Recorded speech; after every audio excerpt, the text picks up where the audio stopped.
Um, what's good, guys? You read the title. We're gonna be talking about quant and the job itself, and the gaze it gets.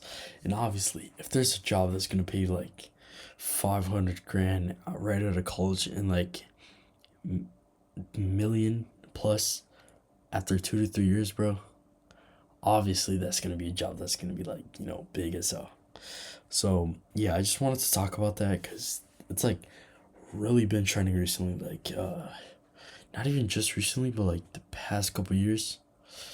And a quant, like if you're a quant, that's like really respectable. Like the job is like good, no hate. Like I'm not saying anything about quants are bad. Maybe them not benefiting society at all, like making money off of us, like struggling. But that's just them making money like anyone else would if they had the opportunity.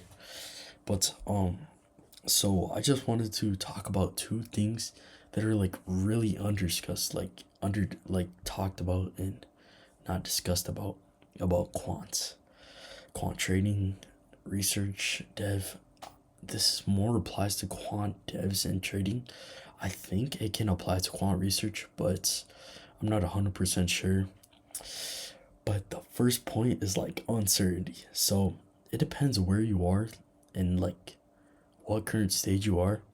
But I'm currently a rising senior in high school, right? It's gonna be like a while still until I actually, get an internship for quants if I really wanted to try and also, actually become one. And the way AI has been like increasing and like progressing is actually insane.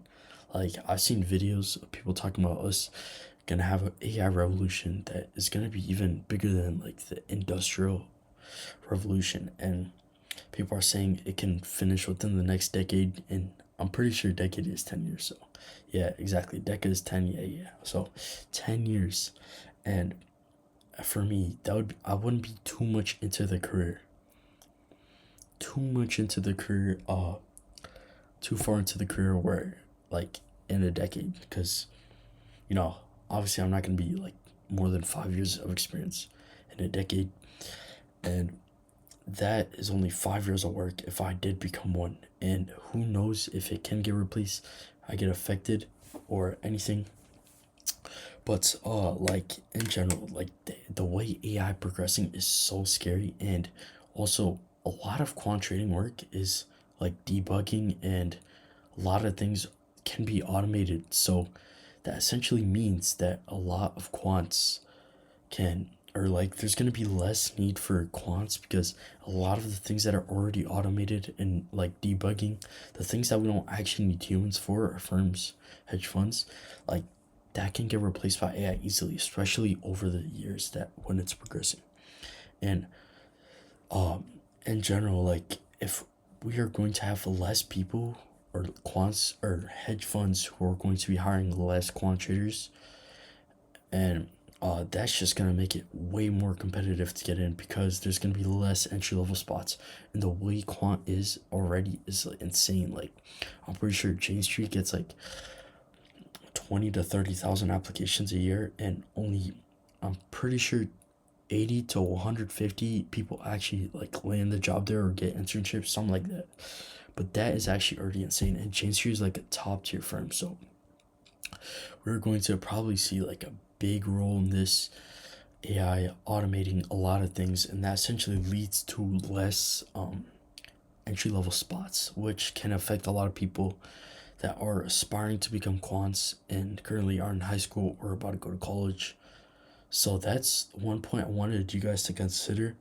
And okay, and also another point was like quant is already a job that's like very unpredictable. So in general, like you could literally get fired. Like I'm pretty sure there's like you can, like, okay, so how quant works is like there's different teams or groups under a certain hedge fund. So like Chain Street, Optiverse, Citadel, like they have different mini groups, right?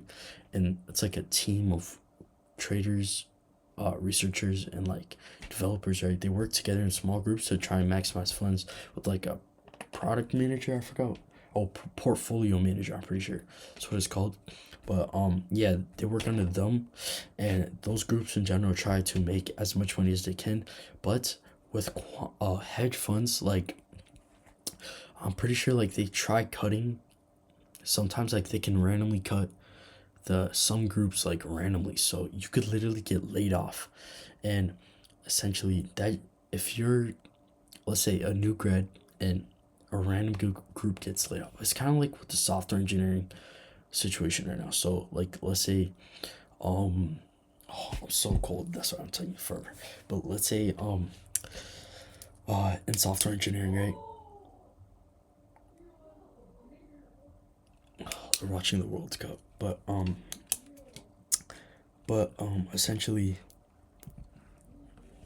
I don't know if you guys can hear them, but okay, essentially, um like, software engineers are getting laid off, and there's already a cooked market, right? There's a lot of computer science new grads that are unemployed looking for software engineering positions, right? And it's hard enough with software engineers who already have experience and also are trying to look for software engineering roles. So this essentially makes it harder. And then also that kind of applies to quant, because with random layoffs, there can be like people competing with other actual existing quants, and with less entry level positions that are probably, or that could happen, we don't know exactly yet, but that could happen in the future, makes it even riskier to even try and going for a career. And I would say this applies to like honestly, if you probably go to a school like MIT, um, Carnegie, Caltech, Harvard, Princeton, I think you should be fine, honestly. Um, Even Berkeley too. But maybe Waterloo. I don't know. I'm just saying universities off the top of my head. They're good for quant, but yeah, in general, I think you guys will still have a really strong, but with the less entry level positions, you are probably gonna have to be way more qualified than how you were. And obviously this is just like an estimation with the way AI is getting. So we're just estimating that roles are gonna get replaced, entry levels, because, or they're gonna quants, or firms are gonna need less quants due to the fact that AI can do a lot of the repetitive and debugging things that quant traders already do. So hiring less, and essentially this creates less seats compared to how it already is exceptionally hard to get into this field. So yeah, that's one aspect of it. My second point is, if you wanted to start a family, right? I don't know if everybody wants to start a family, but okay, let's say you want to start a family, right? Live a good life. Just for your information, like, quants are low-key mad stressed, even though they might look to work less than investment bankers, right? They are often way more stressed than like the average investment banker, probably, because most likely their whole salary is like performance based. And like, some strategies actually, like, they won't work every single time, so they get older and they stop working. So you have to keep adapting. If you're not adapting enough or fast enough, and you're not finding new plans in time, then that can essentially lead to you getting laid off or fired as a quant trader. And um and that creates a lot of stress, because it's not like a job where you're maybe, let's say, a doctor, right? Or let's say the average orthopedic surgeon, right? It's not gonna be like something where you can really keep doing bad, right? It's something where you just do the surgeries and you probably know how to do them because you're already a surgeon. So it's not like, for traders, it doesn't matter how much you make each day, you just keep trading. It's like, it actually matters how much you make each day trading. And that, like, directly is correlated to your job, like job security, and also your bonus. So you usually get a percent of the revenue that you make for the firm. And this also does something called, it's a concept called like golden handcuffs.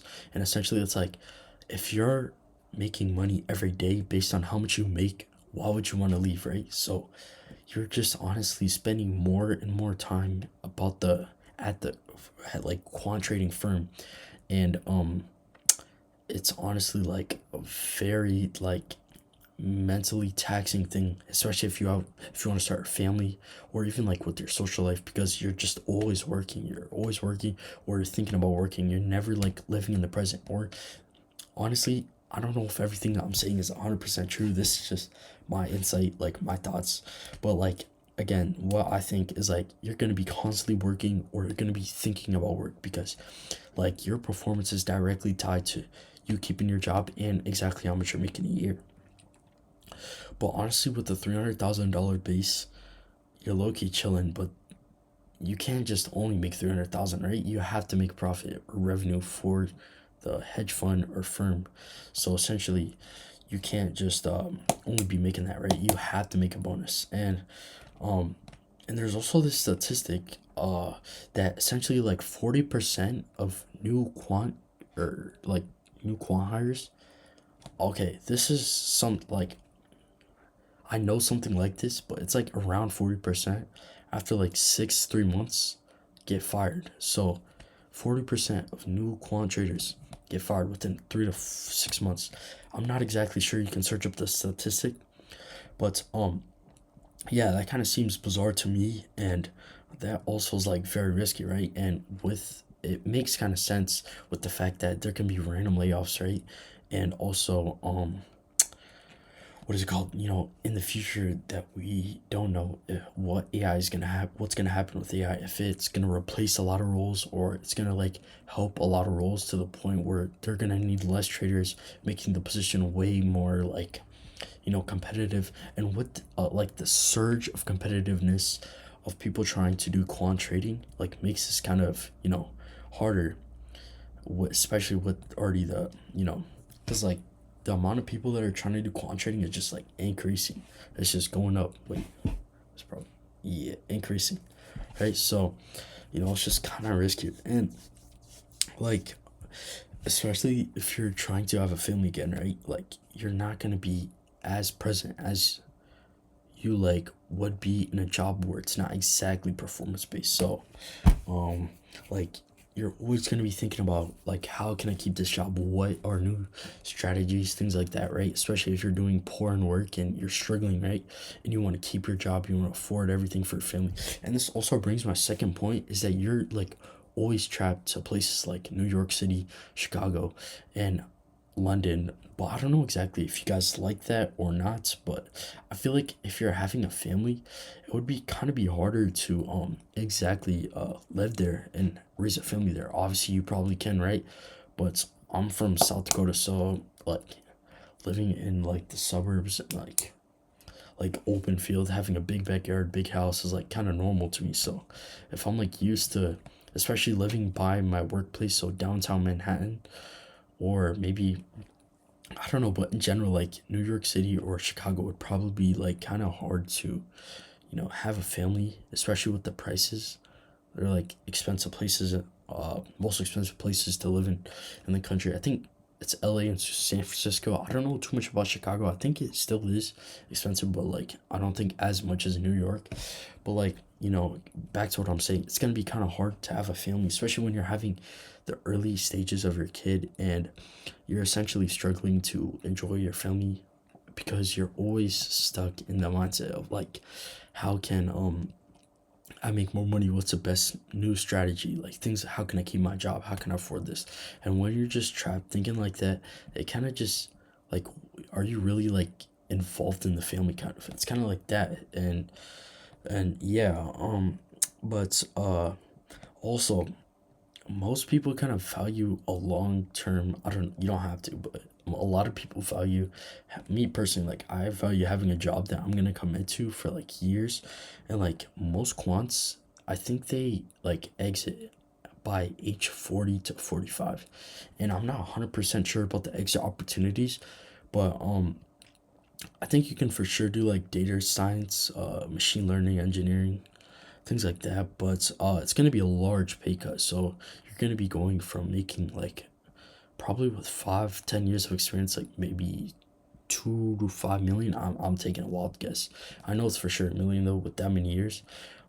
You're essentially going to go down to a career like data science, machine learning, engineering, where you're going to be making maybe 3, 4, 500K at best, and you are still gonna have to build up in the maximum like a role can pay you. Probably, I'm guessing, taking a wild guess, is nothing crazy over a mil, right? So unless you go into like AI research, but then you'd have to go to a PhD, and most quant traders and developers only go to undergrad. So trying to get a PhD after being a quant trader for so many years and being that age might not even be worth it, especially if you're having a family, right? And you got to raise a kid and you're going to PhD. We're only getting 40K a year, where you're used to generating like, millions a year for your family, especially in that area like New York.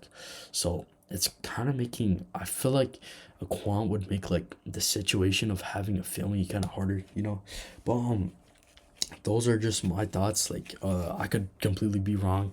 Leave like in the comments what you guys think, what like your take on, what's your thoughts on my takes. I know none of this is like 100% correct, but it's just what I think. Like I just want to provide you guys what I think, to because like maybe you guys don't like really think too much about this, and just think about the fact that you can make 500 to a million like 3 to 5 years out of college. But I don't know, that's just what I think. I could be 100% wrong again. Like I'm just literally a 16-year-old who could probably not be knowing what I'm talking about. But yeah, that's just my philosophy of what I think. But other than that, yeah, that's the end of the video. Making a vlog currently, a week in my life, unemployed week in my life. I'm currently getting a job. I'll probably make a YouTube video tomorrow doing like a life update. I don't know. But yeah, I'm doing a vlog, getting my hair done tomorrow, starter locks. But yeah, that's the end of the video, and I hope to see you guys in the next video. Leave in comments what you guys think again. So yeah.